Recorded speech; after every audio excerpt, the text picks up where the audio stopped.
बेटा अरविंद, सोने का समय हो गया, जल्दी आओ।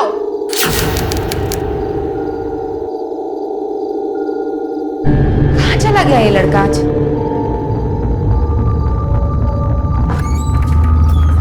अरविंद, अरविंद,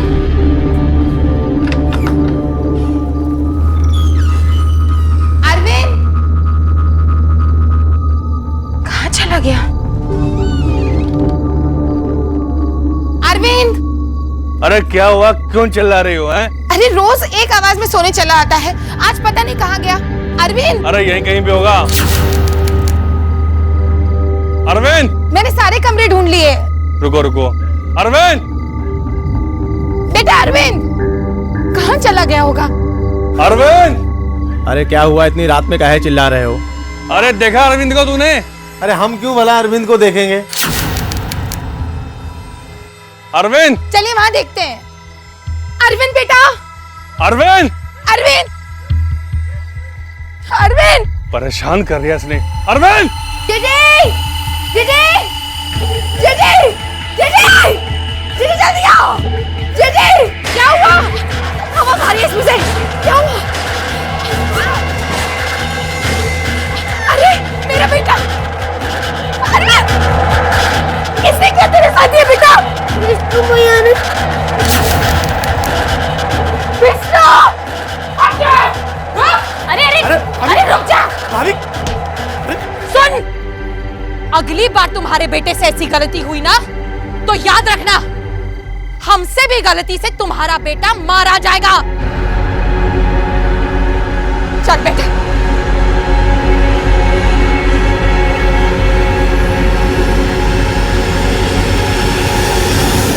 हर परिवार का आधार होता है उसके सदस्यों का आपसी रिश्ता। जब तक इन रिश्तों में मधुरता और मिठास बनी रहती है, तब तक परिवार किसी भी कठिनाई का सामना कर सकता है। लेकिन अगर इन रिश्तों में कड़वाहट आ जाए तो यही रिश्ते नासूर बन जाते हैं। आमतौर पर परिवारों में बड़ों के बीच हो रहे झगड़ों का असर बच्चों पर भी पड़ता है और हालात काबू से बाहर हो जाते हैं। इस परिवार में भी ऐसा ही कुछ हो रहा था जो इस परिवार को एक खतरनाक मोड़ की तरफ ले जा रहा था। आइए देखते हैं इस परिवार और इसके अंदर छिपे राज और रिश्तों की कहानी।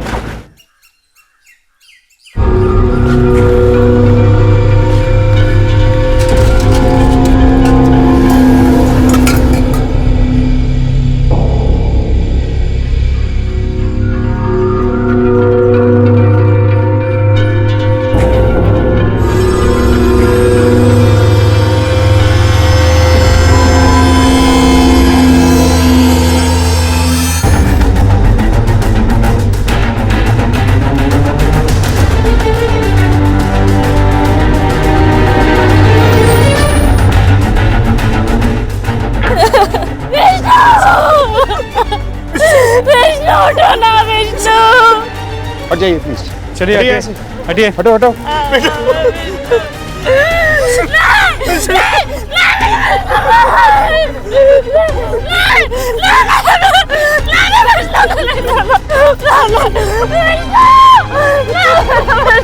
संभालिए, देखिए अपने आप को संभालिए। इस बॉडी को पोस्टमार्टम के लिए लेके जाना होगा। आसपास के लोगों से पूछताछ करो और पूरी जगह की अच्छी तरह से तलाशी लो, शायद हमें कोई सुराग मिल जाए। सर चलो। बार बार धमकी देती थी कि हमारे बेटे को जान से मार देगी साहब। इन्हीं लोगों ने हमारे मासूम की जान ली है साहब। झूठ बोल रही है साहब, हमने ऐसा कुछ ना किया। उल्टा इसका बेटा हमारे बेटे को मारता था, बहुत परेशान करता था। कोई मासूम नहीं था, राक्षस था राक्षस। एक तो हमारे बेटे को खा गई और ऊपर से राक्षस बोलती है। आज हम साहब इसने मारा हमारे बेटे को साहब। अलग अलग बयान लो सबका। सर थोड़ा बहुत नहीं साहब, वो हमारे अरविंद को बहुत मारता था और उसे कुछ भी बोलो तो उसकी माँ झगड़ा करने चली आती थी। साहब पता नहीं उसे हमारे बच्चे से क्या परेशानी थी साहब, उसके पीछे पड़ी रहती थी साहब। अब आप ही बताओ ना कि घर में बच्चे होंगे तो थोड़ा मोड़ा झगड़ा तो होगा ही ना। कोई बचपना नहीं साहब, शैतान था वो लड़का। उस दिन तो उसने हमारे अरविंद को अनाज की कोठरी में बंद कर दिया था साहब। मरते मरते बचा है हमारा बच्चा। हाँ साहब, मानते हैं हमारा बेटा थोड़ा शरारती था, अब बच्चे शरारत नहीं करेंगे तो कौन करेगा साहब? उसका बेटा शरारत करता तो वो अंधी हो जाती है, उसे कुछ नहीं दिखाई देता, और मेरा बेटा शरारत करता है तो वो राक्षस हो जाता है साहब। आप बताओ, अगर उसे इतनी परेशानी थी तो क्यों अपने बेटे को हमारे बेटे के साथ स्कूल भेजती थी? बोलो ना साहब। हाँ साहब, अरविंद जाता था विष्णु के साथ स्कूल, लेकिन कुछ दिन पहले विष्णु ने अरविंद को बहुत मारा।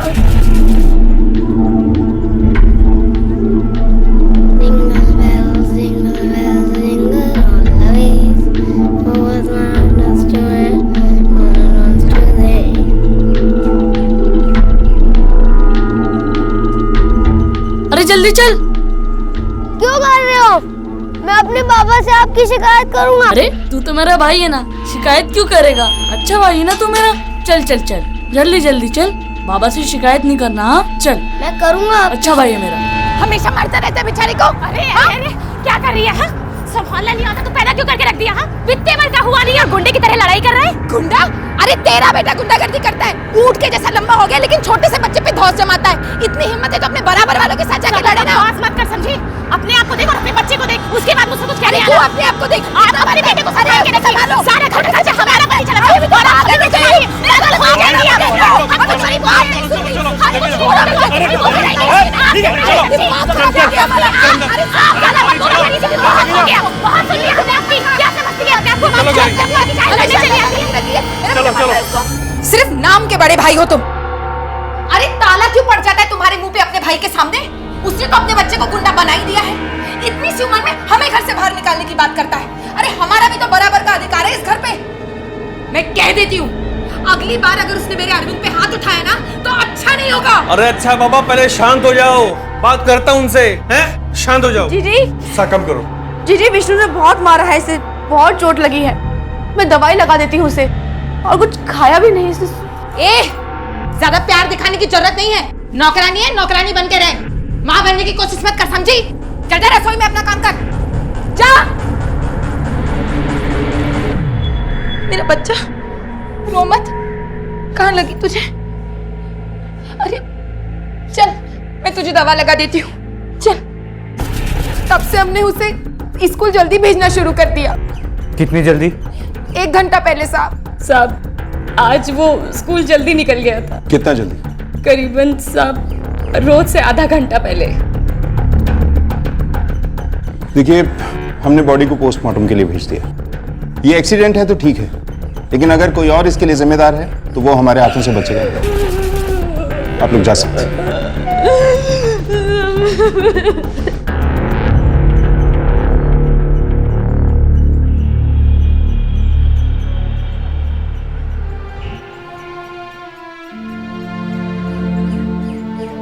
अरे बस करो मम्मी, देर हो रही है। 2 मिनट बेटा, 2 मिनट।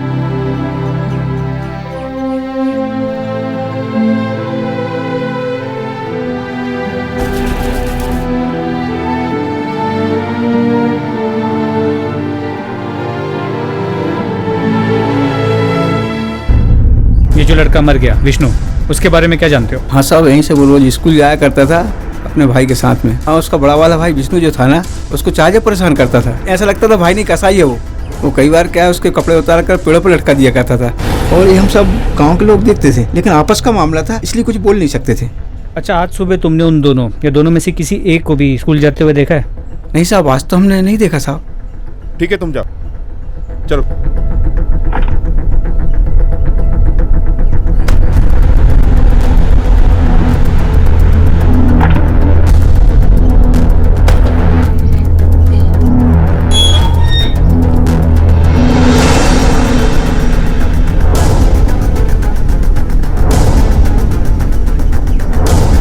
रामपाल साहब, हमें अरविंद से बात करनी। अभी? हाँ अभी। साहब, कल बात नहीं हो सकती? कल नहीं, अभी करनी है। हमें लगता है कि उसने विष्णु को स्कूल जाते हुए देखा है। साहब, उसके भाई की मौत हुई है, घबराया हुआ है। अभी वो बच्चा है ना। हमें मत सिखा, हमें पता है बच्चों से किस माहौल में और कैसे बात की जाती है।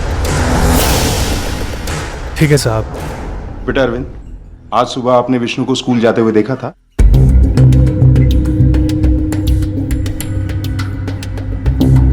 बताओ बेटा, देखा था आपने विष्णु को?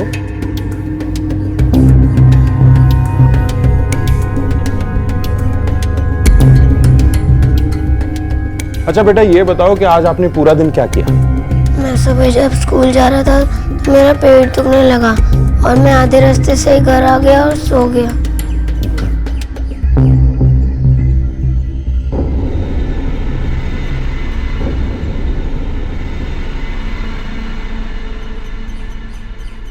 सर कुछ तो मसला है। माँ बाप ने इस बच्चे को सिखा पढ़ा के रखा है। मुझे लगता है कि या तो ये घबराया हुआ है या कुछ तो जानता है। हमें इसे अकेले में बात करनी चाहिए, ये भी अपने माँ बाप के साथ ना हो।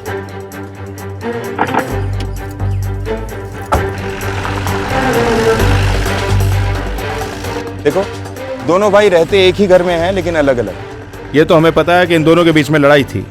अब इनके जानने वालों से ये पता करते हैं कि लड़ाई कितनी सीरियस थी। मुझे नहीं लगता ये कोई एक्सीडेंटल डेथ है, और जिस तरह से रेखा अपने जेठ जेठानी पे इल्जाम लगा रही है, दाल में जरूर कुछ काला है। पूरी तफ्तीश करो दोनों भाइयों और उनकी बीवियों की, कहीं ऐसा ना हो कि आपसी रंजिश में निशाना एक मासूम बच्चा बन जाए। ये तो तय था कि ये परिवार अपने अंदर कुछ गहरे राज छुपा रहा था, और इसी वजह से धर्मपाल और गौरी अपने बेटे अरविंद से गलत बयानी करवा रहे थे। क्या ये विष्णु की मौत से जुड़ा कोई ऐसा राज था जिसमें धर्मपाल और गौरी शामिल थे और अरविंद को इस बात की जानकारी थी, और जिसे छुपाने के लिए उसके अपने माँ बाप उससे झूठ बुलवा रहे थे? लेकिन वो क्या राज था जिसकी वजह से एक 10 साल के बच्चे का बेरहमी से कत्ल कर दिया गया था? क्या इस परिवार की आपसी लड़ाई ने एक भयानक मोड़ ले लिया था, या फिर विष्णु की मौत का राज कुछ और ही था? क्या बताऊं साहब, दोनों भाई आपस में झगड़ते रहते थे और उनके झगड़े में हम मजदूर पिल जाते थे। रामदास भाई तो मजदूरों का खून चूसते थे और धर्मपाल भाई हमारा पैसा। राजेंद्र भाई तो 2 मिनट के लिए कोई मजदूर अगर बैठ आता था तो उसके दिन भर की दिहाड़ी काट लेते थे, और धर्मपाल भाई वो तो अपने दारू और अय्याशी में बिजी रहते थे। धर्मपाल भाई तो साहब सिर्फ तनख्वाह वाले दिन ही मिलते थे। तो पैसे वाली बात तो बताइए। कौन सी बात? बताता हूँ ना साहब। अरे शांत हो जाओ साहब, आ रहे हैं, पैसे मिल जाएंगे। खड़े रहो भाई, चिल्लाने से पैसे थोड़े नहीं मिलेंगे। आपका रोज का ये परेशानी रहता, पैसे नहीं रहते। थोड़ा सब्र करो, पैसे मिल जाएंगे हम लोगों को। साहब आने वाले हैं। अरे पैसा चाहिए हमें। लो आगे। अरे हमको पैसा चाहिए। चुप। पैसा आ गया है। पैसा पैसा पैसा, ये ले मार दे। आवाज नीचे। चलो एक एक करके आओ। चेतन पटेल, अंगूठा लगा।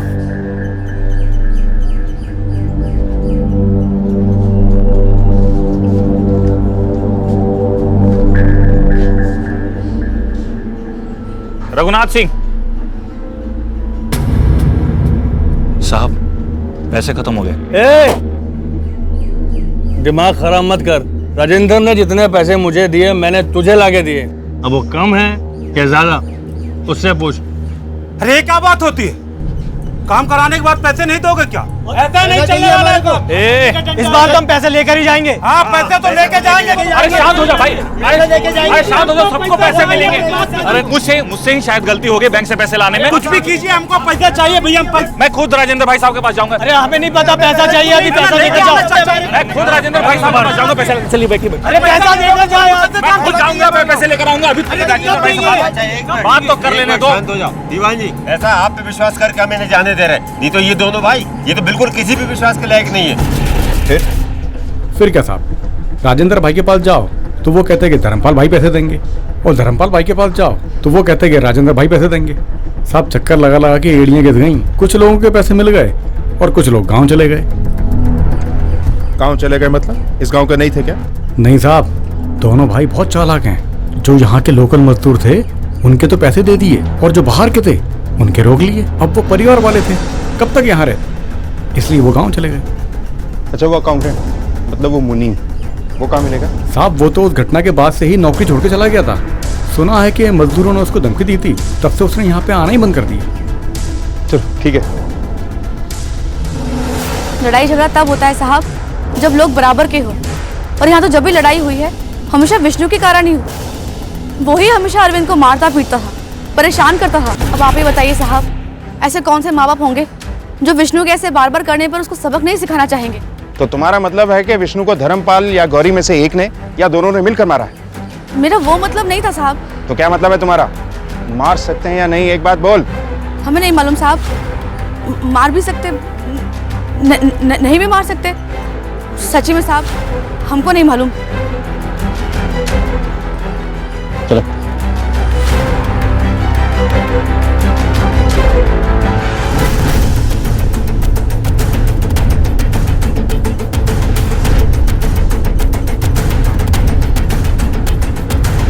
उस दिन किसी ने इन दोनों बच्चों को कुएं के आसपास नहीं देखा। जिस तरह की दुश्मनी थी दोनों भाइयों के बीच में, साफ जाहिर है कि इस दुश्मनी की जड़ पैसा थी। लेकिन ये समझ में नहीं आ रहा कि इस दुश्मनी का विष्णु की मौत से क्या लेना देना। एक काम करो, दोनों भाइयों के फाइनेंशियल रिकॉर्ड चेक करवाओ। Yes sir. और जब तक ये डिटेल्स आती हैं, हम लोग चलकर इन भाइयों से पूछताछ करते हैं। Right sir. मुझे तो बर्बाद कर दिया मेरे बड़े भाई ने, पैसों की चोरी की, मेरे मजदूरों के सामने मेरी नाक कटवा दी। मेरे सारे अच्छे मजदूर मेरा काम छोड़कर चले गए और मेरे बेटे को भी मार डाला। ये तो अच्छा हुआ साहब कि हमारी जमीन जायदाद का बंटवारा हो गया। इस जंजाल से मेरी जान छूटी। आपको एक बात बताऊंगा साहब, आप विश्वास नहीं करेंगे। अरे सुन राजेंद्र, सुन, देख, तुम्हारा बेटा तो मर चुका है। अब जो तुम्हारी जायदाद में हिस्सा है उसे तो हमारे बेटे के नाम पे कर दे, हैं? वैसे भी तेरे मरने के बाद वो सारी जायदाद हमारे बेटे के नाम पर हो जाएगी, समझा? अब बताइए, कोई अपने सगे भाई से ऐसी बात कहता है? और जब वो ये बात मुझसे कह रहा था, उसका बेटा तो वहां खड़ा होकर मुस्कुरा रहा था, और मेरा बेटा?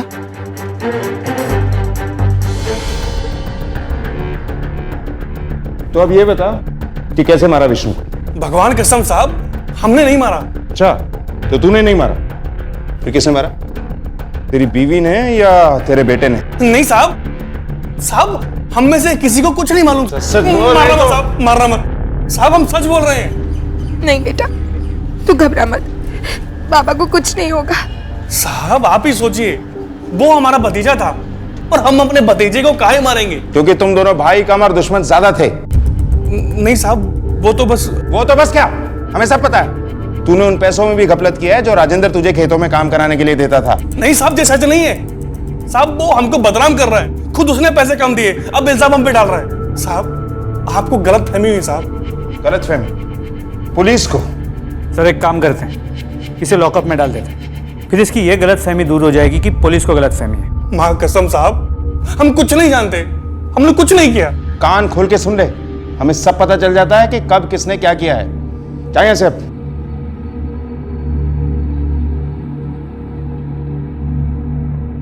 और हाँ, कल शाम 5 बजे तीनों थाने में हाजिर हो जाना। कल का है साहब? कल ही नहीं, कल से हर रोज ठीक शाम 5 बजे तीनों यहाँ हाजिर होना, जब तक हम ये केस सॉल्व नहीं कर लेते।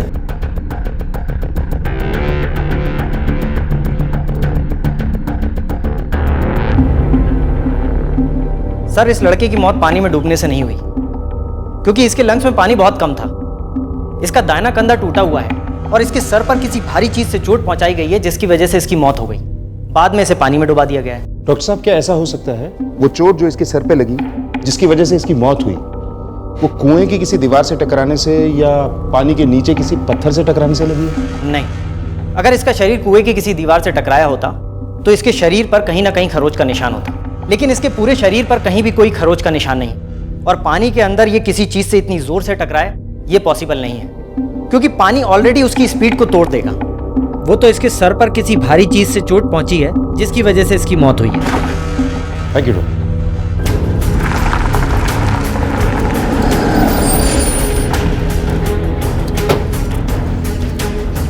पीठ पर चोट, कुछ अजीब बात। इसका मतलब है किसी ने बच्चे को मारकर कुएं में फेंका हो। सर हो सकता है कि अरविंद ने होते हुए देखा था, इसीलिए वो इतना घबराया हुआ था। 5:30 बज गए, ये धर्मपाल अपने बच्चों को लेकर नहीं आया। सर हवलदार को भेज के बुलवा लेता हूँ। हेलो, क्या? ठीक है, गाड़ी निकालो। सर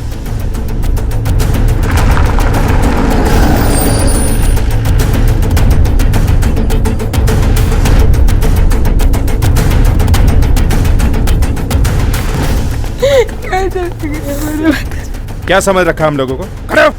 कहानी सुनाएगा मैं? तेरा बच्चा खो गया है, झूठ बोलता है। नहीं साहब, हमारा अरविंद खो गया है, सब जगह ढूंढ लिया, कहीं नहीं मिल रहा। बोल, कहाँ छुपा के रखा अपने बेटे को? बोल। कसम साहब, हम सच बोल रहे हैं साहब, हमको कुछ नहीं मालूम। साहब हम अपने बेटे को क्यों छुपाएंगे? क्योंकि उसने ऐसा कुछ देख लिया था जिसका ताल्लुक विष्णु की मौत से था, और तुम लोग हमसे वो छुपा रहे हो। नहीं साहब, ये सच नहीं है साहब, हम सच बोल रहे हैं। हमारा बेटा सच में खो गया साहब, मेहरबानी करके हाँ साहब, हमारे अरविंद को ढूंढ दीजिए, आपकी बहुत मेहरबानी होगी।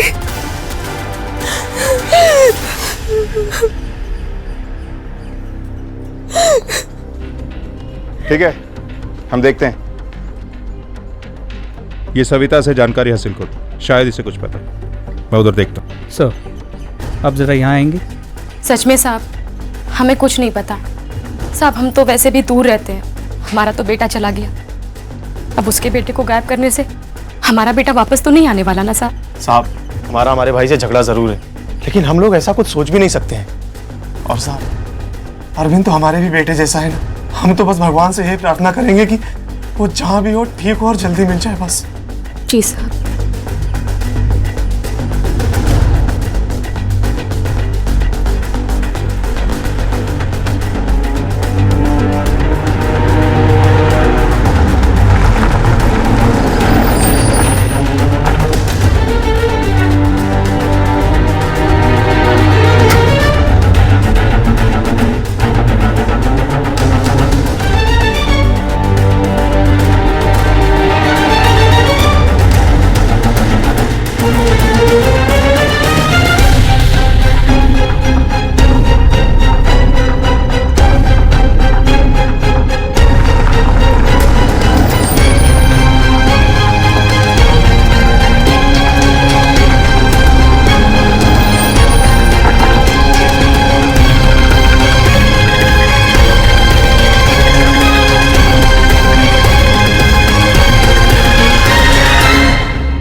ये खबर तो पक्की है कि कल के दिन फिरौती के लिए कोई किडनैपिंग नहीं हुई थी, क्योंकि अब तक फिरौती के लिए कोई कॉल नहीं आया और हमारे खबरियों के पास भी किसी बच्चे की किडनैपिंग की कोई न्यूज़ नहीं है। इसका मतलब है कि अरविंद अगवा तो हुआ है, लेकिन फिरौती के लिए नहीं, दुश्मनी के चलते, या फिर मारा गया। तो क्या राजेंद्र?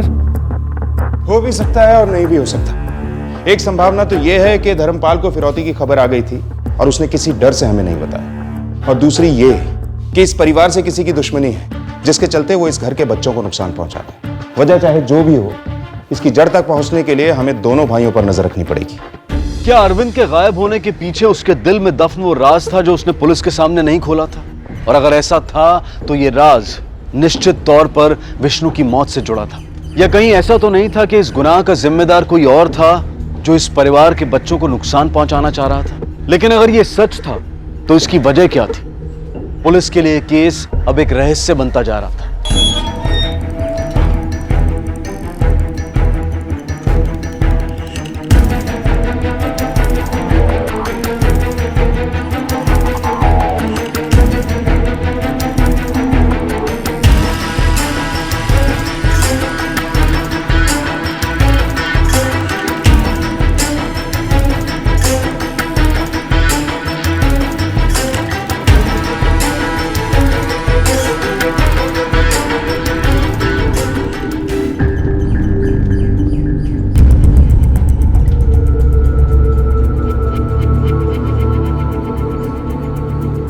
तुम दोनों उस पर नजर रखो।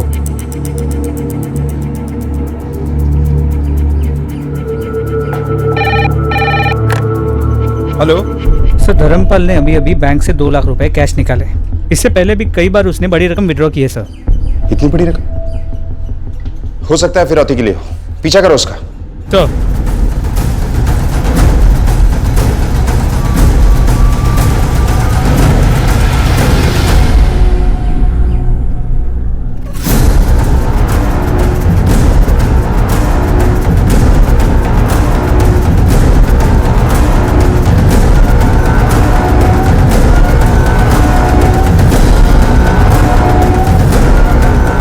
वो देखो, वो रहा।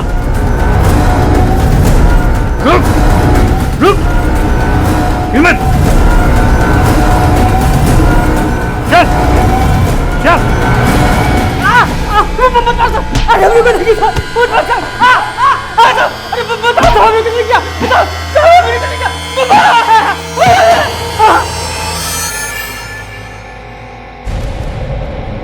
बताता हूँ। वो कहा है कि हम धर्मपाल को ब्लैकमेल कर रहे थे क्योंकि धर्मपाल का एक ऐसा राज हमें मालूम है जिसके पता चलते ही उसकी इज्जत मिट्टी में मिल जाती। ये बता कि ये राज तुझे कैसे पता? जल्दी बता। ये देखो, ये है अपना घर।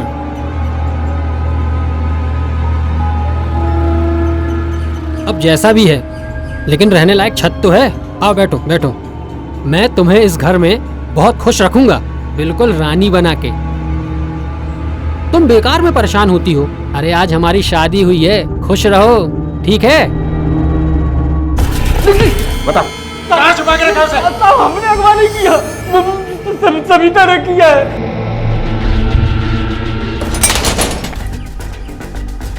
ढूंढो।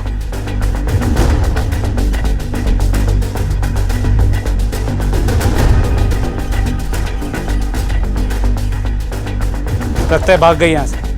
चलो। हेलो, सविता की फोटोज को आसपास के सभी पुलिस स्टेशन में सर्कुलेट करवाओ। सारे रेलवे स्टेशन और बस स्टैंड पे खास नजर रखो, प्राइवेट बस स्टैंड पर भी। हाँ, हम आ रहे हैं, वहीं आ रहे हैं, तुम लोग रुको।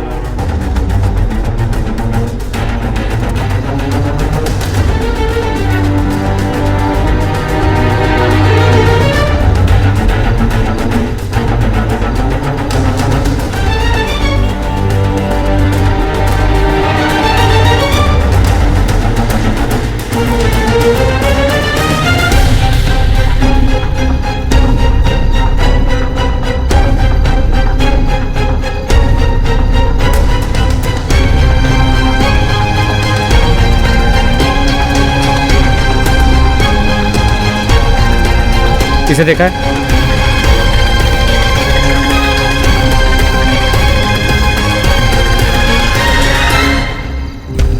टिकट देना एक, चल जल्दी। 1 मिनट, छुट्टा नहीं है, देता हूँ मैं। चल जल्दी। जी 1 मिनट।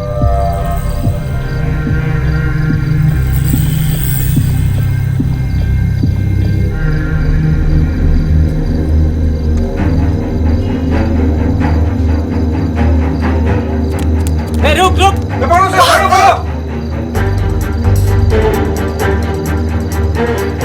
रुको सविता, रुको।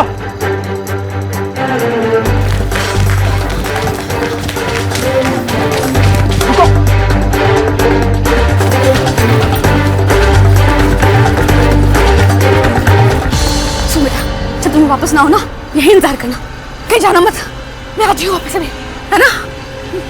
यहीं रुकना।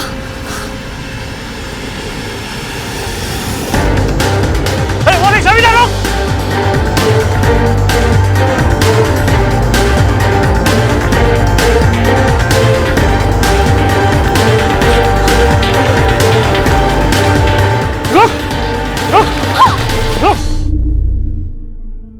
ये कहानी शुरू हुई थी, मुझे काम पे रख लो साहब, बड़ी मेहरबानी होगी। मेरे घर खाने को भी नहीं है, बस अब आप ही का सहारा है। मैंने काम ढूंढने की कोशिश करी पर कहीं कोई काम नहीं मिला। सोचा आप लोग तो मेरे अपने हो, आप तो साथ दोगे ना, इसलिए यहाँ चली आई।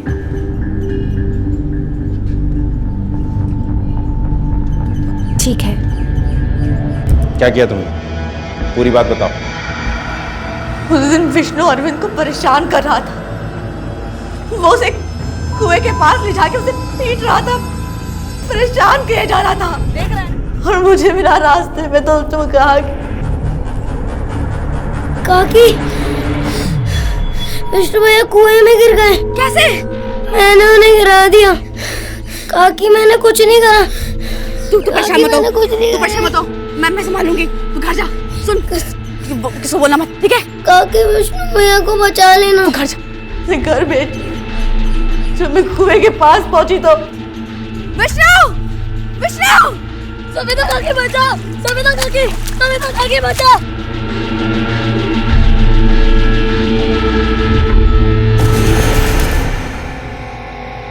क्यों मारा तुमने विष्णु? राक्षस था साहब, राक्षस।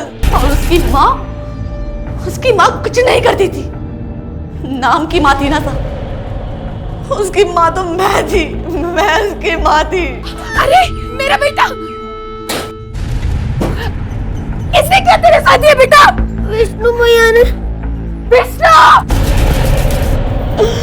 हाँ साहब, मैं ही अरविंद की माँ हूँ।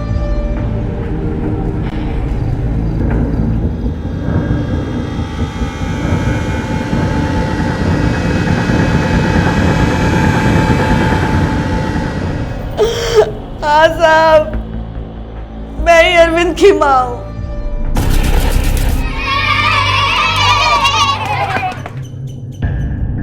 एक लाख है, रख ले।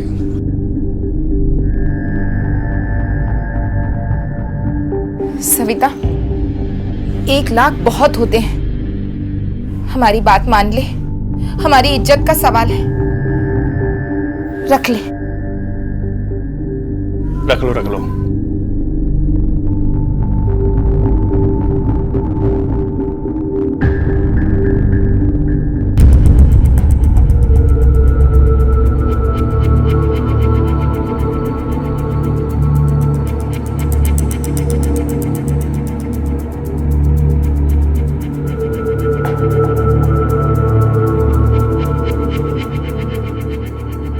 ओ मेरा बच्चा, आजा आजा माँ के पास।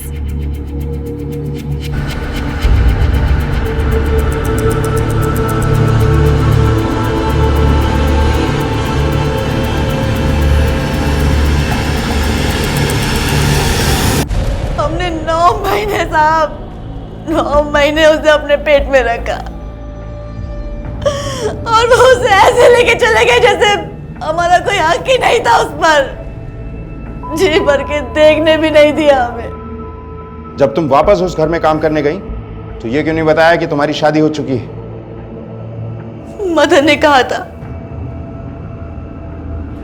अरविंद के जन्म के बाद जब मैं मदन से मिली तो सब कुछ जानते हुए भी उसने मुझे अपनाया, मुझे शादी करी। ये देखो, ये है अपना घर।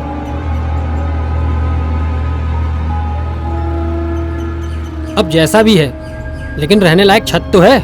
आओ बैठो बैठो, मैं तुम्हें इस घर में बहुत खुश रखूंगा, बिल्कुल रानी बना के।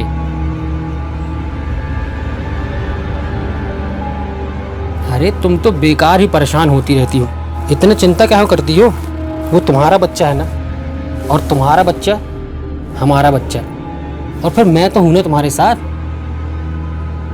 उन लोगों ने मुझे 2 लाख रुपए दिए थे और पहले ही कह दिया था कि मेरा बच्चे पे कोई हक नहीं रहेगा। तो क्या हुआ? सिर्फ पैसा दे देने से कुछ होता है क्या? कानून भी कोई चीज होती है कि नहीं? वो तो ठीक है, पर हम गरीब लोग हैं, ये कोर्ट कचहरी के चक्कर। तुम्हें इस सब की चिंता करने की कोई जरूरत नहीं, वो मैं हूं ना, मैं सब देख लूंगा।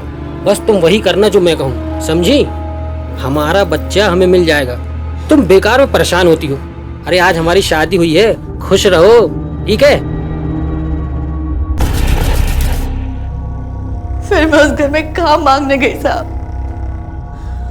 और फिर अरविंद मेरे आंखों के सामने ही रहने लगा। फिर तुम दोनों ने उसके माँ बाप से पैसे ऐंठना शुरू कर दिया। कैसे पैसे साहब? हमने कोई पैसे नहीं लिए। मदन ने हमें सब कुछ बता दिया है सविता। अपने बेटे को हासिल करने की कोशिश में तुमने उसे अगवा किया और खुद ही उसे खो दिया। ले जाओ इसे। नहीं साहब, नहीं साहब, मेरे बच्चे को ढूंढ दो साहब, साहब मेहरबानी करके मेरे बच्चे को ढूंढ दो साहब। नहीं नहीं साहब, नहीं।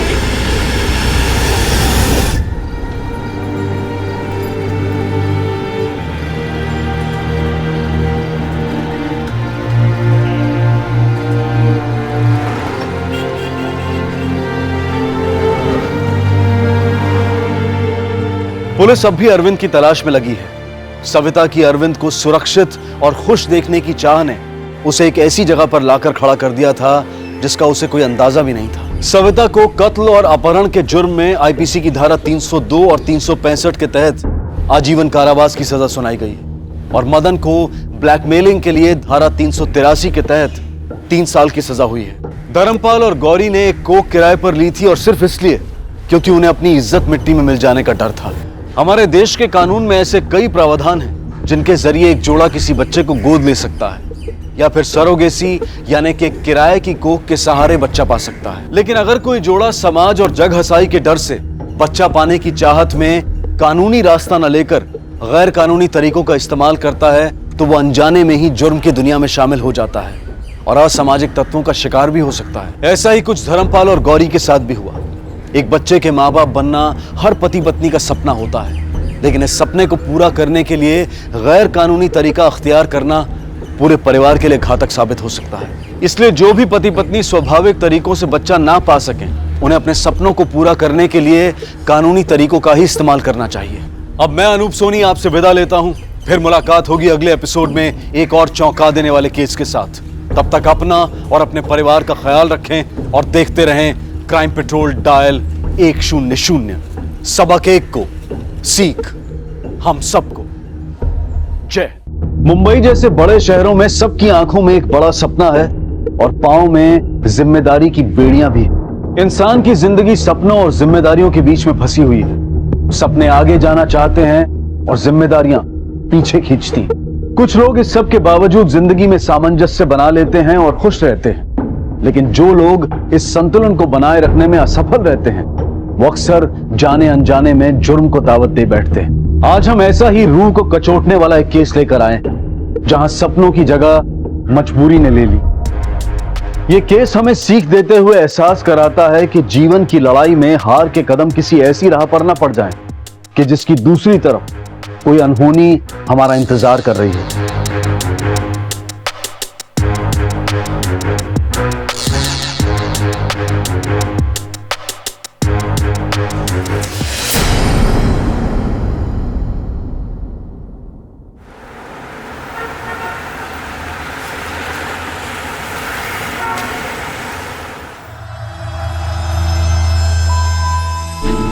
रुक साले, इधर जा रहा है? आपकी तेरी चार पट्टी निकालता।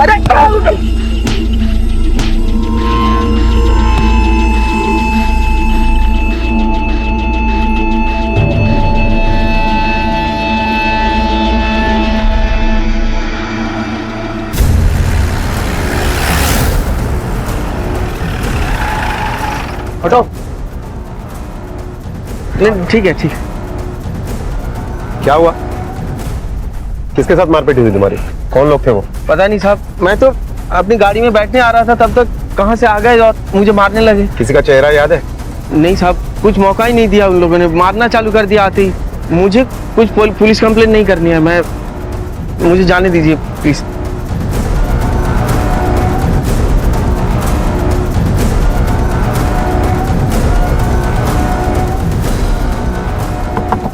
नीचे करो।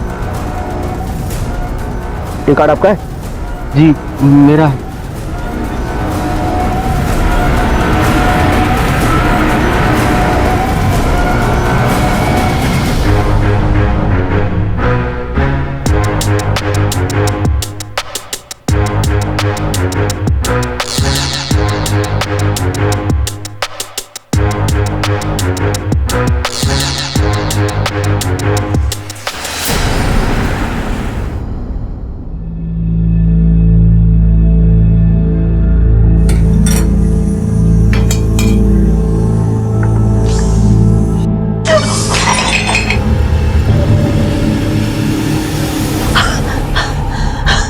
तोड़ दो, सब तोड़ दो, पूरे घर में कचरा फैला दो।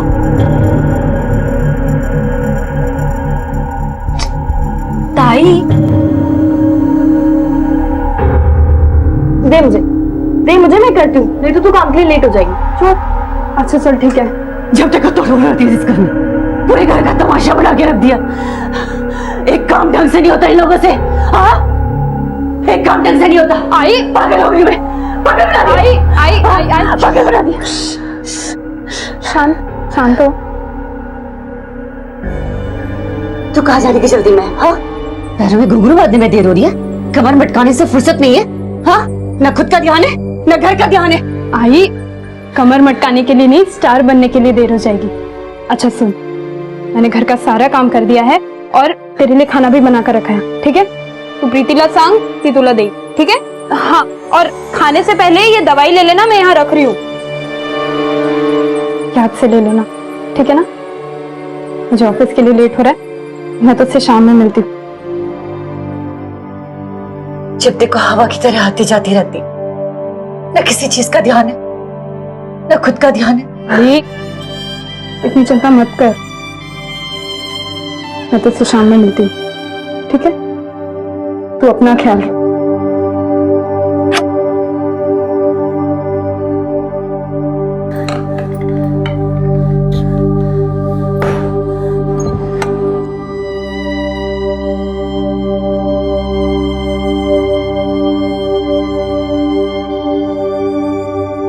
हाँ हाँ, निकल गई हूँ मैं। ऑटो।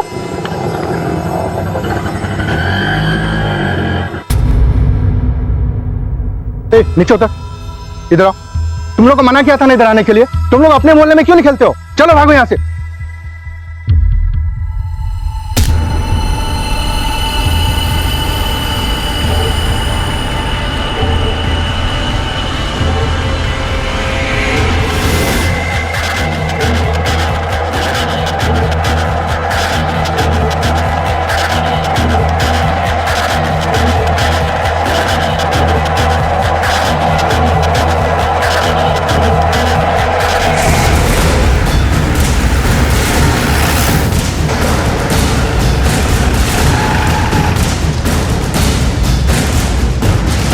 सर, लड़की की उम्र लगभग 20-21 साल की है। इस बिल्डिंग में नहीं रहती है। बॉडी की पहचान हुई? सर, अब तक कुछ पता नहीं चला और वॉचमैन का कहना है कि ना ही उसने इस लड़की को अंदर आते हुए देखा और ना ही वो इससे पहचानता है। सर, लड़की के हाथ पर एक टैटू बना हुआ है, शायद उससे कुछ हेल्प हो सकती है। साहब, मैं 1 मिनट के लिए पेशाब करने के लिए गया था, तभी ये अंदर गई होगी, इसलिए मैं उसे देख नहीं पाया। उस लड़की ने छलांग लगाया, कहाँ था तू? यहीं था साहब, वो बाजू के बस्ती के बच्चे यहाँ पे शरारत करने के लिए आते हैं, इसलिए मैं उनको भगाने गया था। सावन, दोनों मेन गेट और लिफ्ट का सीसीटीवी फुटेज ले लो। सॉरी सर, मेन गेट का सीसीटीवी काम नहीं कर रहा है। क्यों? सर 3 बार ठीक करवा चुके हैं, आधा घंटा चलता है बंद पड़ जाता है। फिर मैंने सोचा छोड़ दो इसे, और वॉचमैन तो है ही। तुम लोग की यही सोच, छोड़ दो इसे, हमें क्या फर्क पड़ता है, अपराध को बढ़ावा देती है। अपनी जिम्मेदारी कब समझोगे तुम लोग? आज के आज इसे ठीक करवा लो। हाँ, ये लड़की इस बिल्डिंग की रहने वाली नहीं थी, इसके बावजूद टेरेस तक पहुंच गई। यही सेफ्टी है तुम लोगों की। और टेरेस का दरवाजा क्या हमेशा खुला रहता है? हाँ सर।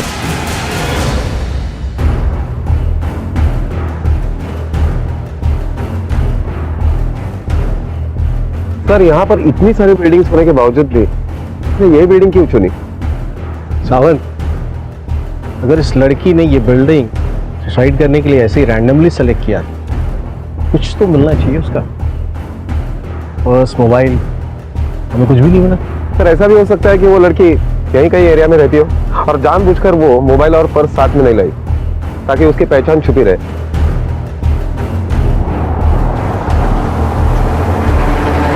सर, नीचे एक रिक्शा वाला है, कुछ बताना चाहता है। हाँ सर, यही थी, इसको मैंने इधर छोड़ा था। कितने देर पहले छोड़ा उसको? यही कहीं 20 मिनट हो गया सर छोड़ते उसको। कहाँ से बैठी थी? जोगेश्वरी स्टेशन से सर। कहाँ के लिए? इधर कहीं आशीर्वाद बिल्डिंग करके बोली थी वो। उसके पास में सामान वामान था? Mobile, purse? सामान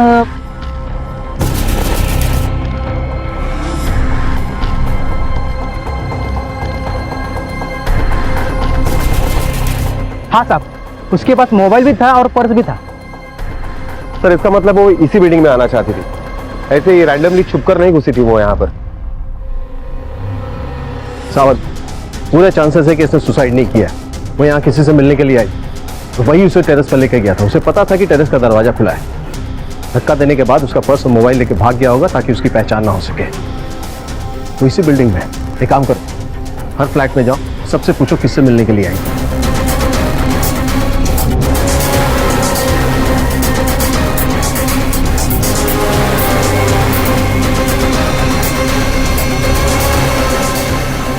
सर, जवळपास आम्ही सगळ्यांची चौकशी केली, सबका यही कहना है कि वो ऐसे किसी लड़की को नहीं जानते, ना ही ऐसी कोई लड़की उन्हें मिलने के लिए आई थी।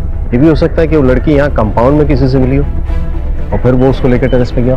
सर, अगर कंपाउंड में वो लड़की किसी से मिली है तो टेरेस पे जाने के लिए जरूर लिफ्ट का इस्तेमाल किया होगा। हमें लिफ्ट के सीसीटीवी फुटेज में वो इंसान दिख सकता है। करेक्ट। सर, मैं 4 बिल्डिंग आगे 20वें माले पे रहता हूँ। कुछ देर पहले मैं अपनी गैलरी में खड़ा था तो मैंने देखा कि किसी ने एक लड़की को धक्का मार के छत से नीचे गिराया सर। अब धक्का मारने वाला लड़का था या लड़की इतनी दूर से समझ नहीं पाया सर मैं। ये तो कंफर्म हो गया, सुसाइड ही मर्डर है।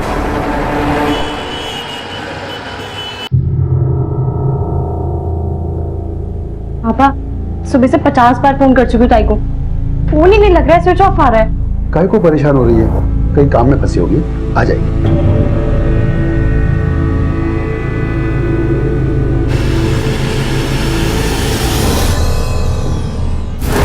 आई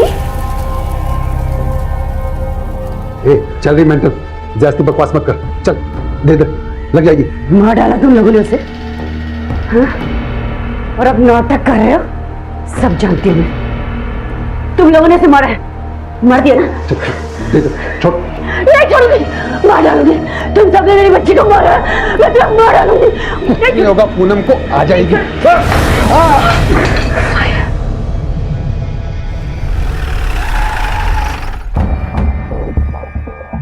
सर, लिफ्ट के सामने वाले कैमरे में सिर्फ दीवार दिखाई दे रही है, लिफ्ट या स्टेयरकेस का एरिया दिखाई नहीं दे रहा, जिससे ये नहीं पता चल रहा है कि कौन आया और कौन गया। पता नहीं ऐसे अजीब डायरेक्शन में कैमरा क्यों लगाया है। अमन, ये काम उस कातिल का भी हो सकता है, जिसे पता था कि वो पकड़ा जाएगा, इसलिए उसने कैमरा घुमा दिया होगा। सर भांडू पुलिस स्टेशन में आज सुबह एक लड़की की मिसिंग कंप्लेंट दर्ज की गई है। सर गायब हुए लड़की के हाथ पर भी सेम वैसे ही टैटू है जो लाश के हाथ पे था। कंप्लेंट करने वाले को बॉडी की पहचान के लिए बुलाओ। Okay sir.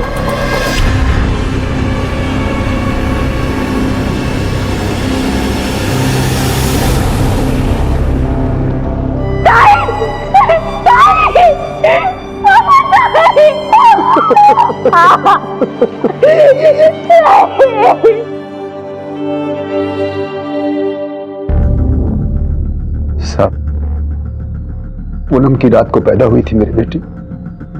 बोले तो पूनम की चांद की जैसी गोरी, खूबसूरत, तभी तो हम नाम भी पूनम ही रखे थे। उजाला थी मेरे घर का साहब, अब देखो अंदर करके चली गई साहब। क्या करती थी आपकी बेटी? पढ़ रही थी?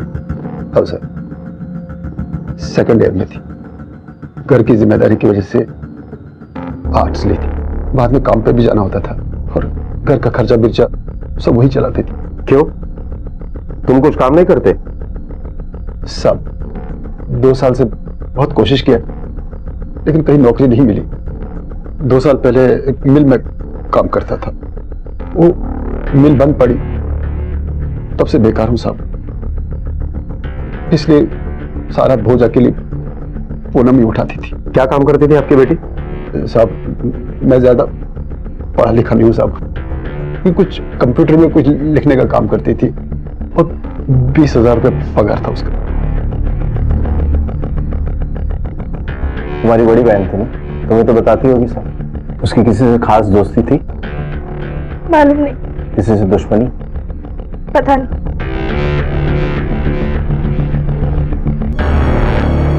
ये दरवाजा क्यों बंद रहता है?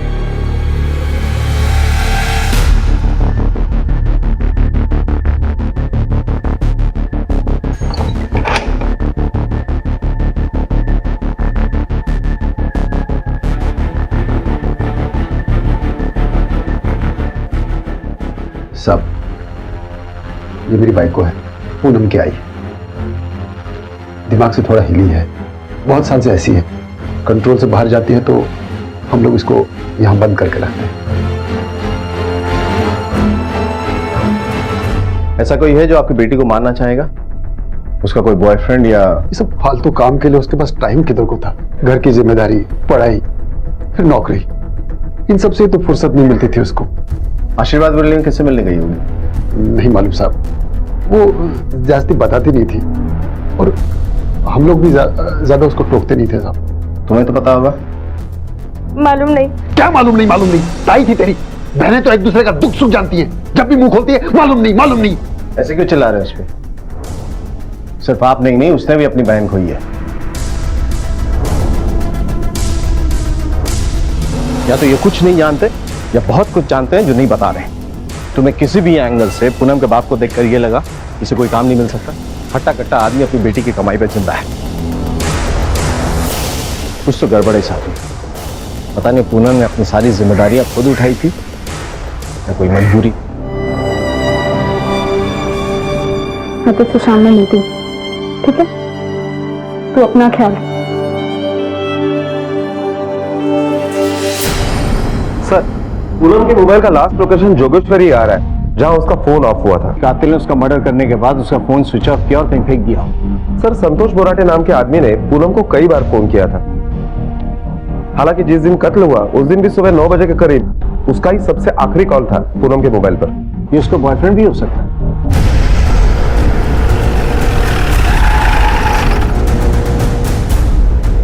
संतोष बोराटे तुम ही हो साहब? पूनम मटकर को जानते हो? हाँ साहब, मंगेतर है मेरी। क्या हुआ साहब? कल सुबह 9 बजे फोन किया था तुमने उसे? कल सुबह क्या साहब, हम तो दिन में 10-12 बार बात करते हैं। हुआ क्या साहब? उसकी मौत हो गई है। तुम्हारा कोई झगड़ा हुआ था क्या उससे? कहे को साहब, अब तो एक दूसरे से बहुत प्यार करते थे, मस्त चल रहा था। अभी कुछ ही दिनों में हमारी शादी होने वाली थी। तुम कह रहे हो कि तुम उसके मंगेतर हो, लेकिन कल जब हम उसके घर पे गए थे तो तुम वहां नहीं थे, क्यों? कैसे होता साहब, उसके परिवार वाले मेरे को बताया नहीं कि पूनम। और उसके पापा ने तो तुम्हारा कोई जिक्र नहीं किया था। ये लव मैरिज था क्या? नहीं साहब, अरेंज मैरिज था। कुछ टाइम पहले तो हमारा रिश्ता ही हुआ था। पूनम इसको थोड़ा आगे बढ़ा रही थी, उसको अपनी पढ़ाई पूरी करनी थी, और उसके परिवार वालों से मेरी ना ज्यादा बात होती थी ना ज्यादा मिलना जुलना। कल सुबह कहाँ थे? साहब, बलाड में मेरा कजिन रहता है, उसके पास था। ये मोहन पूनम की शादी के लिए तैयार कैसे हो गया? इकलौती घर में कमाने वाली थी, शादी कर देता तो भूखों मरती। सबसे पहले संतोष के बयान की सच्चाई की जांच करो तुम। Okay sir.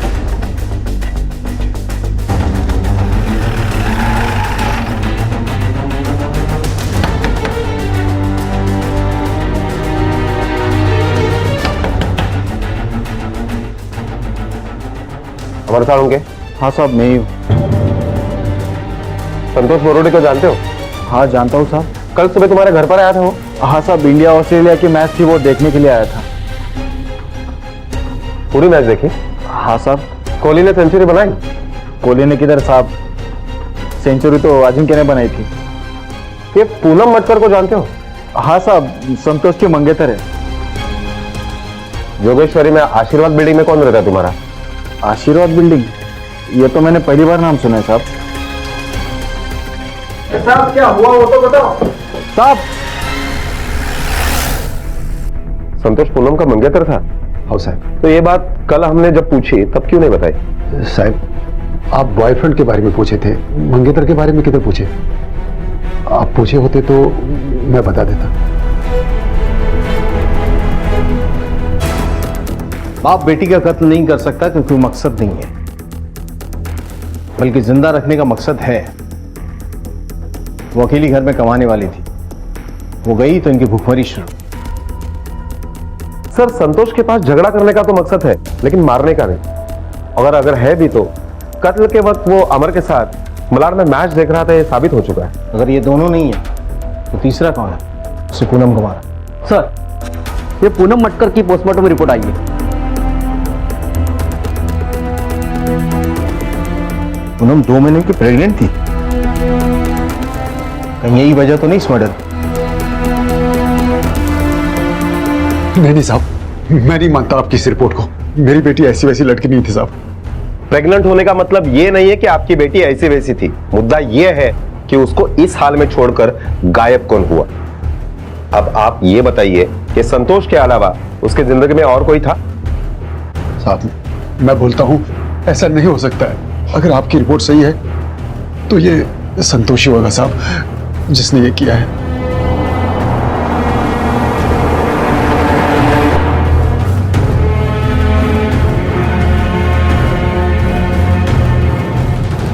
साहब, हम एक दूसरे से प्यार करते थे, वो मेरे लिए टाइम पास नहीं थी, मेरे को उसके साथ शादी मनाने का था। हाँ साहब, हमारे बीच में फिजिकल रिलेशन था, लेकिन हम सेफ्टी से चलते थे। साहब, उसका प्रेग्नेंट होना पॉसिबल ही नहीं है। पिछले 6 महीने से तो वो इतना बिजी थी कि हमारा मिलना मुश्किल था। साहब, वो मेरे को कभी बताया नहीं कि वो प्रेग्नेंट है।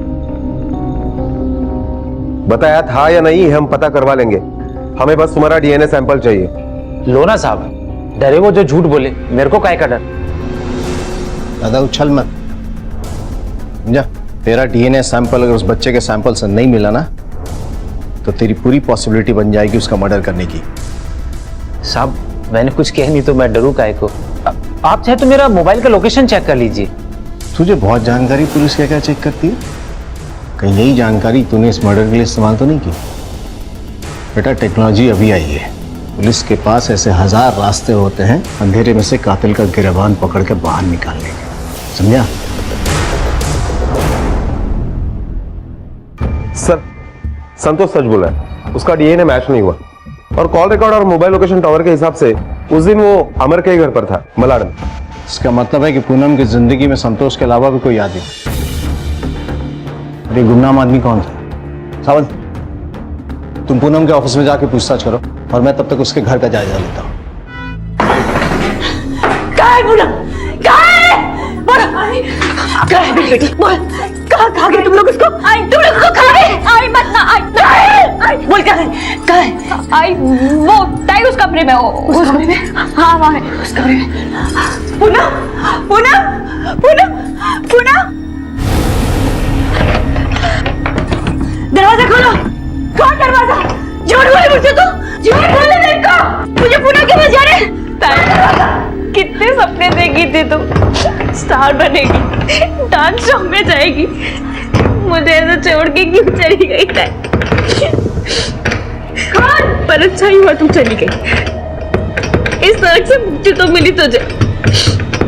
तू जिधर भी होगी ना, इधर से तो खुश होगी तू।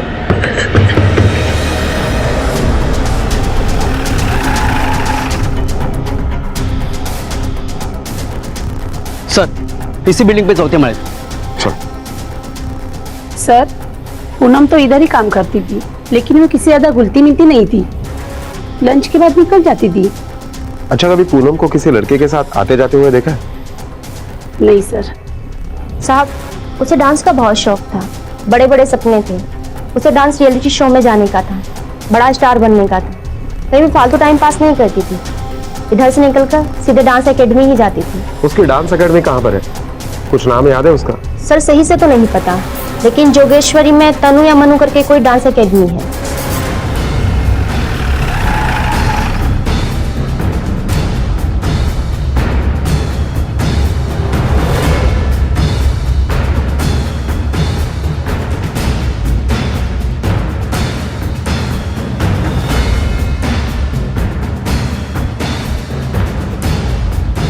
सर ये डांस क्लास बिल्कुल आशीर्वाद सोसाइटी के सामने ही है। Okay sir.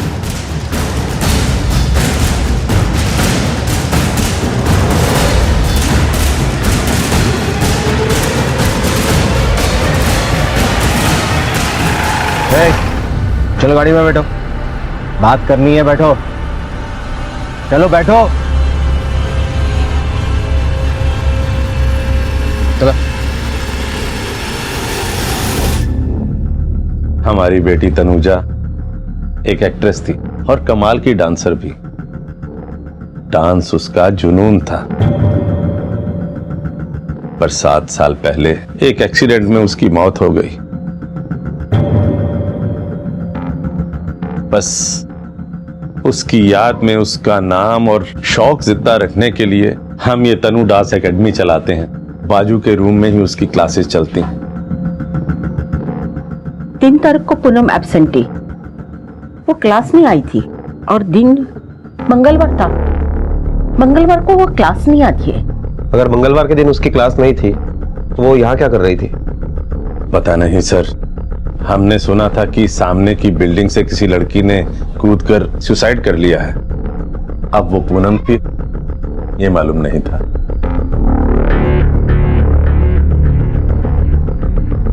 क्या हो पापा, ये पुलिस क्यों आई हुई है? साहब ये हमारा बेटा नीरज है, तनुजा से छोटा है।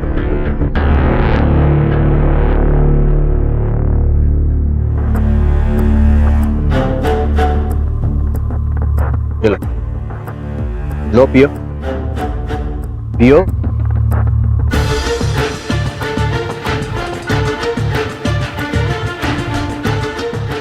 देखो, हम जानते हैं कि तुम झूठ बोल रही हो, कि तुम्हें पूनम के बारे में कुछ भी नहीं पता, उसके काम के बारे में, उसके डांस क्लास के बारे में।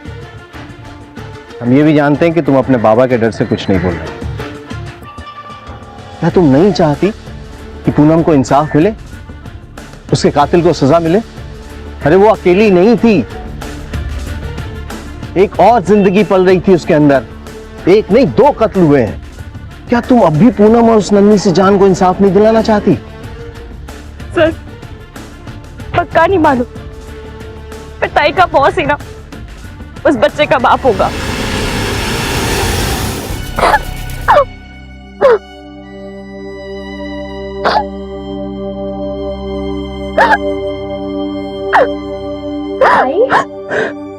ताई क्यों रो क्यों रही है?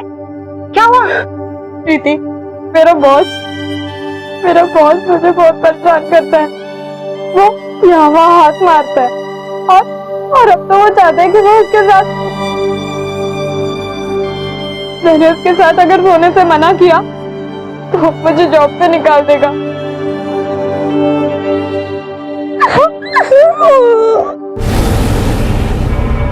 ताई तो काम पे जा रही है। ताई, तूने तो कहा था कि तेरा वो बॉस जो है वो नहीं, वो प्रॉब्लम सॉल्व हो गई। ताई बोलती थी, ताई मुझे लगता है कुछ ठीक नहीं हुआ था। ताई के सपने भी जैसे टूट से गए थे। ताई के बॉस ने उनसे जबरदस्ती की होगी और ताई ने भी मजबूरी में।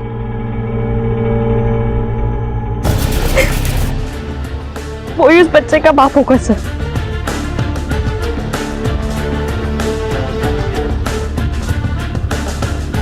एक्सक्यूज मी, क्या आप भी यहाँ डांस सीखने आती है?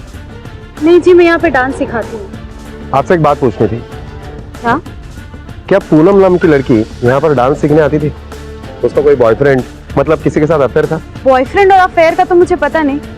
हाँ, लेकिन ओनर का जो बेटा था नीरज, उसके साथ उनकी काफी बातें होती थी और जब भी हम जाते थे उनके पास वो चुप हो जाते थे, साथ में ही आते जाते थे। ओके, थैंक यू, आप जा सकती हैं।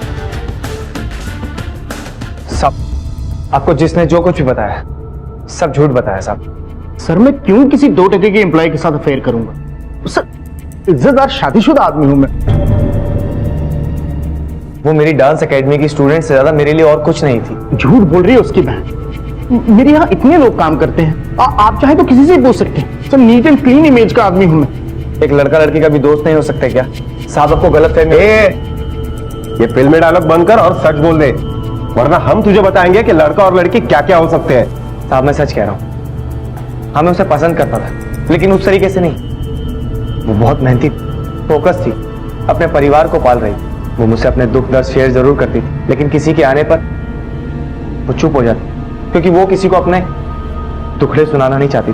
दुख बांटने के लिए कहाँ जाता था उसके साथ? कहीं नहीं जाता था साहब। उसे पैसों की बहुत तंगी थी, 1-1 रुपया जोड़ती थी। बस उसे स्टेशन से डांस क्लास और डांस क्लास से स्टेशन छोड़ने जाता था, वो भी तब जब मुझे उस तरफ कोई काम होता था। स्पेशली मैं आज तक कभी उसके लिए नहीं गया। तो mister neat and clean image, अगर आप बेकसूर हैं तो डीएनए सैंपल देने में आपको कोई दिक्कत नहीं होनी चाहिए। हमें तुम्हारा डीएनए सैंपल चाहिए, फिर पता चलेगा कि तूने उसके साथ कितने दुख बांटे हैं। Okay sir. ठीक है सर। पुलिस की एक और कोशिश नाकाम रही।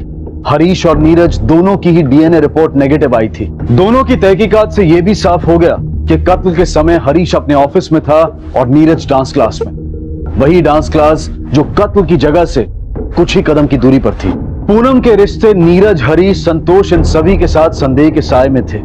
एक उमस थी इन रिश्तों में और उसी उमस की घुटन को परखने के लिए पुलिस ने एक बार फिर पूनम के घर से शुरुआत की, इस उम्मीद में कि शायद कहीं कुछ हाथ लग जाए। आप जरा आएंगे। सर, एक तो हमने अपनी बेटी खोई है, वो जख्म हम भूले नहीं, और आप लोग अगर हम लोग को परेशान करते हैं, कुछ तो हमारा ख्याल करो। आपके लिए अपना दुख का प्रचार करना ज्यादा जरूरी है, आपकी बेटी की कातिल को सजा दिलवाना? साहब, मैं गरीब आदमी हूँ और पुलिस के सामने क्या बोल सकता हूँ, लेकिन सच तो यह है कि मैंने अपनी बेटी खोई और आपको अपना कातिल नहीं मिल रहा है। लेकिन परेशानी तो हमको हो रही है ना साहब।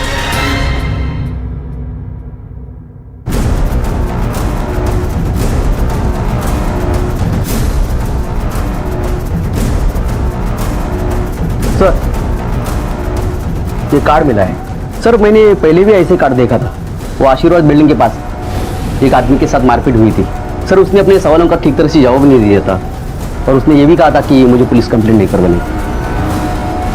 मंसूर, एक काम करो, उस आदमी का नाम और एड्रेस ढूंढो। Okay sir.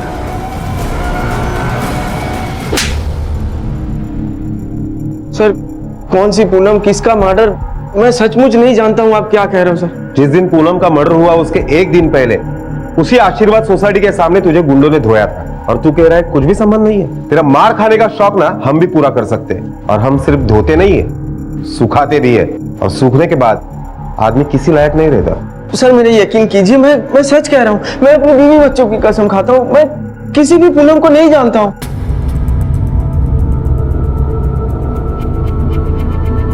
ये पूनम है, अब बोल, कभी नहीं देखा इसे?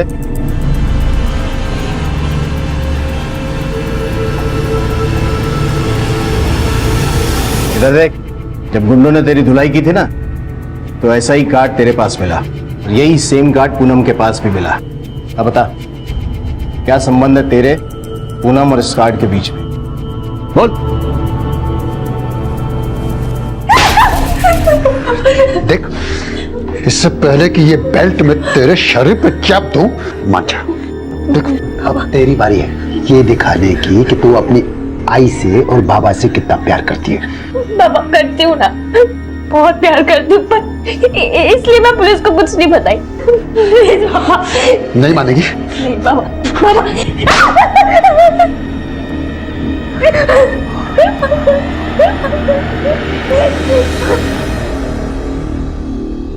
सर, तहकीकात से पता चला है कि जिस बिल्डिंग से पूनम को टेरेस से फेंक दिया था, उस बिल्डिंग में श्याम चौधरी का भी एक फ्लैट है।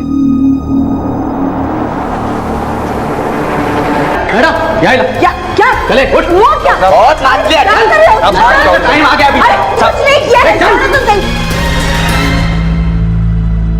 मैंने पूनम को नहीं मारा सर। मैं उसे क्यों मारूंगी? उसके मरने से हमें तो नुकसान ही हुआ, पैसा जो आना बंद हो गया। गलत काम में हाथ डाला था, बस सिर्फ इतनी ही गलती थी। हमने कभी किसी से जबरदस्ती नहीं की। गलत काम नहीं करते तो क्या करते? सीधे रास्ते से इतना पैसा कहाँ कमाया जा सकता है? अब कम में गुजारा करना पॉसिबल नहीं था हमारे लिए। तनुजा ने फिल्मों में काम करके बहुत पैसा कमाया था। धीरे धीरे हमारा लाइफस्टाइल ही बदल गया, रहन सहन, खाना पहनना सब। दीदी की कमाई से हम शान शौकत की जिंदगी जी रहे थे, और जब हमें उस शान शौकत की लत लग गई तो एक दिन रोड एक्सीडेंट में दीदी की मौत हो गई। कमाई बंद हो चुकी थी, लेकिन खर्चे कम नहीं हुए थे। साल 2 साल में सारा पैसा खर्च हो गया। फिर हमें कमाई का एक नया रास्ता दिखा। तनुजा के नाम से हमने डांस एकेडमी खोली, पर उस उतनी सी कमाई से हम लोगों का लाइफस्टाइल मेंटेन नहीं हो पा रहा था, इसलिए हमने दूसरा रास्ता अपनाया। मुंबई में ऐसी लड़कियों की कमी नहीं है जो स्टार बनना चाहती हैं, जो रातों रात पैसा कमाना चाहती हैं। नाम शोहरत पैसा कमाने के लिए लड़कियां कुछ भी करने को तैयार हो जाती हैं, और हम उन्हें ये लालच देकर किसी के साथ भी सोने के लिए तैयार कर लेते थे। शुरू में हम लोग उन्हें प्रोड्यूसर्स के पास भेजते थे, ये बोल करके उनका फ्यूचर सेट हो जाएगा, और फिर उसके बाद हम उनका ब्रेन वॉश करते थे कि जो काम एक बार किया है वो दोबारा करने में प्रॉब्लम क्या है। 1-2 बार में लड़कियों की शर्म खत्म हो जाती थी, फिर ना उन्हें फर्क पड़ता था ना हमें। बस फिर नोट गिनते थे। मैं अंधेरी, जुहू और बांद्रा के पॉश इलाकों में आने जाने वाली गाड़ियों में लोगों को कार्ड बांटता। लड़की चाहिए तो कॉल कर। जब भी कोई हमें उस नंबर पर कॉल करता तो हमारा कॉल रिकॉर्ड किया हुआ नंबर डज नॉट एग्जिस्ट सुनाई देता। लोग उसे फेक नंबर समझकर फोन काट देते, और वो हमने इसलिए लगाया था कि ताकि यदि कोई हमें पकड़ने की कोशिश करे तो उसे भी वो नंबर गलत समझ में आए। फिर उसके बाद हम लोग उसी नंबर पर पीसीओ से कॉल करते थे। जिसे भी लड़की चाहिए होती थी उसे मेरी बहन तनुजा की फोटो भेजते थे। हीरोइन की फोटो देखकर सबकी लाट टपकती थी, कोई देखने नहीं जाता था कि वो जिंदा है या मर गई। हम लोग आशीर्वाद के फ्लैट पर उन लोगों को बुलाते थे। बिल्डिंग के गेट पर मैं उन लोगों से पैसे ले लेता था, और हमारा सिक्योरिटी गार्ड उन्हें आगे का रास्ता दिखाता। तुम लोगों ने घटियापन की सारी हदें पार कर दी, अपनी मरी हुई बेटी तक को बेच दिया। कस्टमर जब पूछता था कि वो कहाँ है तो क्या बोलते थे? हम बोलते थे कि उसकी तबीयत खराब हो गई, अभी किसी और से काम चला ले, अगली बार तुम्हें वही मिलेगी। ज्यादातर लोग मान जाते थे, लेकिन ये निखिल अड़ गया। मुझे ये लड़की चाहिए, ये, इसके लिए मैंने पैसे दिए, नहीं दे सकते हो तो पैसा वापस करो। उसने पुलिस के पास जाने की धमकी दी, इसलिए हमने उसे पिटवाया। पूनम को भी इसी तरह फंसाया था तुमने? वो भी स्टार बनना चाहती थी, लेकिन दूसरी लड़कियों की तरह पागल नहीं थी, और ना ही वो दूसरी लड़कियों की तरह हमारे पास आई थी, बल्कि वो तो एक क्लाइंट के थ्रू हमारे पास पहुंची थी। कौन क्लाइंट?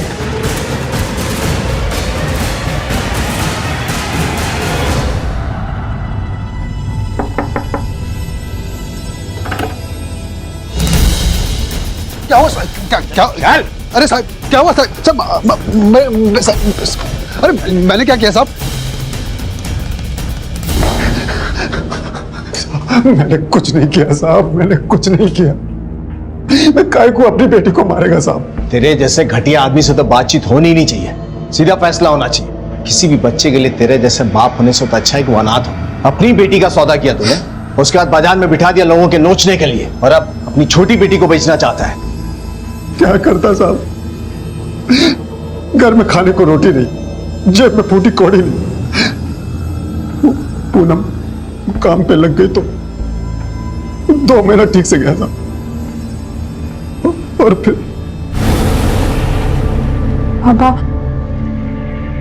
पापा मेरे को नौकरी छोड़नी पड़ेगी।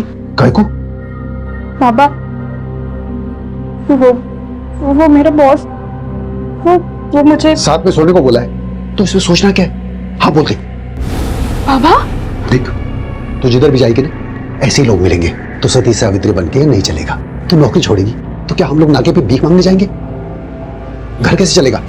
तू हाँ बोल दे। वो मेरी बात सुनी, नौकरी बच गई, कुछ दिन सब ठीक चला साहब। फिर एक दिन अंधेरी में मैं खड़ा था तो मेरे को एक कार्ड मिला। लड़की चाहिए तो फोन कर।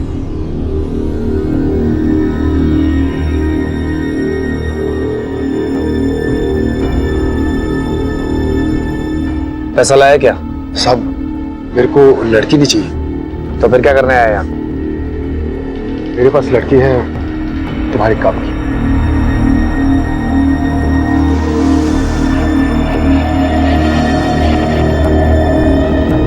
प्रीति, तुझे पता है बाबा ने मेरे लिए डांस क्लास ढूंढी है।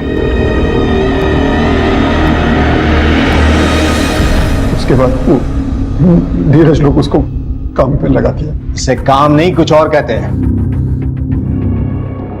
एक क्लाइंट आने वाला था और वो आया नहीं।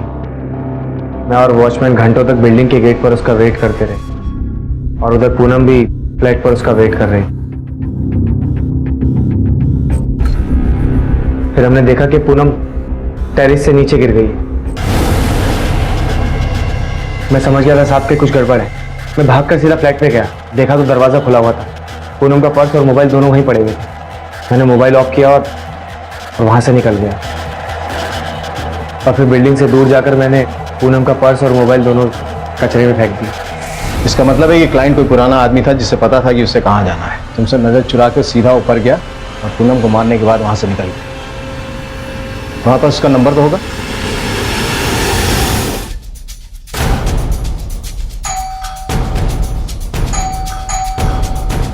सावंत,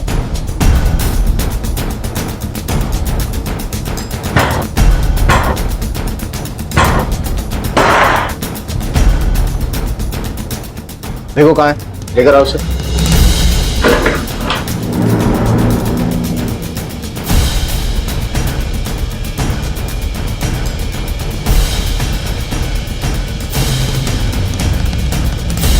सर,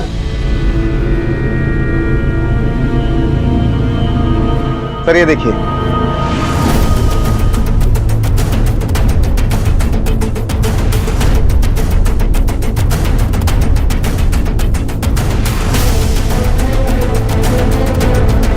संतोष,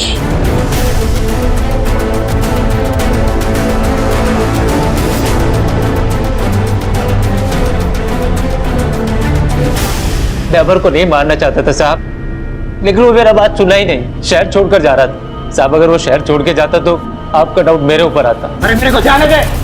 रुक नहीं, तू नहीं जाएगा, तू समझ ना, तू इधर से नहीं जाएगा रे अमर।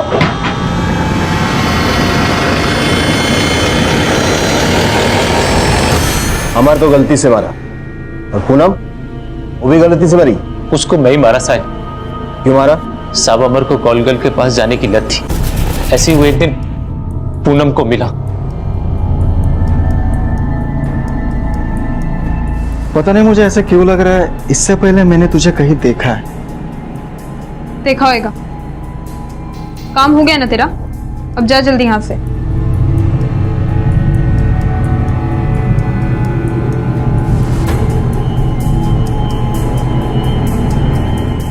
वो अमर से कभी मिली नहीं साहब, इसलिए उसको पहचानी नहीं, लेकिन मैंने अमर को अपने फोन से उसका फोटो दिखाया।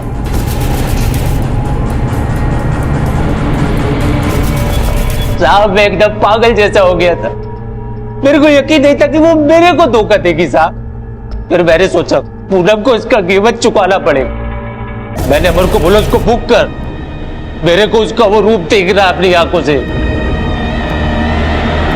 साहब मैं 3 तारीख को आशीर्वाद बिल्डिंग के बाहर गया, चाची उधर से वॉचमैन अंदर गया, मैं सीधा बिल्डिंग के अंदर गया, अमर के बताए हुए फ्लैट की तरफ। पूरे रास्ते साहब मैं यही सोचता रहा कि उधर पूनम ना हो। जैसे मैं उधर पहुंचा और घंटी बजाई, दरवाजा खोला तो मुझे यकीन नहीं हुआ साहब जब मैंने पूनम को वहां देखा। साहब जब मैंने उसका वो रूप देखा, मैं उधर से सीधा छत पे गया, मेरे पीछे पीछे आई।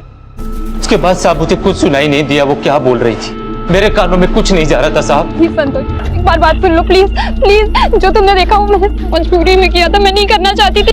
तुम जानते हो मैं तुमसे बहुत प्यार करती हूँ, है ना? पूनम ने जो किया मजबूरी में किया, अपने बाबा के दबाव में आकर किया।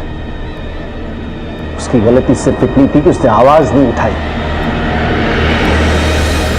संतोष को पूनम के कत्ल के लिए, हरीश खन्ना को सेक्सुअल हैरेसमेंट के लिए और सुनीता, श्याम, मोहन और नीरज को देह व्यापार के जुर्म में सजा हुई। अगर पूनम अपने पिता की बेगैरत और वाहियात शर्तों के सामने झुकी ना होती तो शायद आज वो जिंदा होती। अपने परिवार की जिम्मेदारी हर इंसान को उठानी चाहिए, लेकिन ध्यान ये रहे कि ऐसा कुछ भी ना करें कि आप अपनी ही नजरों में गिर जाएं। अब मैं अनूप सोनी आपसे विदा लेता हूं, फिर मुलाकात होगी अगले एपिसोड में एक और चौंका देने वाले केस के साथ। तब तक अपना और अपने परिवार का ख्याल रखें और देखते रहें क्राइम पेट्रोल डायल 100। सबक एक को सीख हम सबको। जय हिंद। इस तरह के और भी एपिसोड देखने के लिए हमारे चैनल को सब्सक्राइब करें और बेल आइकन दबाना ना भूलें।